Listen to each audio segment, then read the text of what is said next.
Welcome back. Radio city joke સ્ટુડિયોમાં આપનું સ્વાગત છે. કિશોર કાકા, વાંચ્યું તમે? આ ઉનાળામાં વોટર પાર્ક વાળા એક માલિકે કસ્ટમર પર કેસ કર્યો. કમલા, માલિકનું એવું કેવું છે કે અમે વોટર પાર્કમાં 1 લાખ લીટર પાણી ભરીએ છે અને કસ્ટમર સાંજે પાછા જાય ને ત્યારે 1,20,000 લીટર પાણી નીકળે છે. ત્યાં 20,000 લીટર એક્સ્ટ્રા આવ્યું કઈ રીતે? લા, સમજ્યા તમે? આખી વાત સમજ્યા? સમજી ગયો, મેં સમજી ગયો.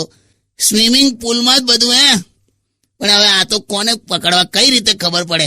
અંધારામાં આંખ મારવા જેવી વાત છે. પણ યાર, આવું તો ના કરવું જોઈએ ને યાર. કસ્ટમર હોય થઈ જાયલા અમુક ટાઈમે. છોડને, હવે બહાર ફરવા જઈએ તો આવો કકરાટ થાય અને ઘરે બેહીએ તો વાઈફને સહન કરવાની. એની માને ઘરે છે ને કુલર અને વાઈફ સરખા.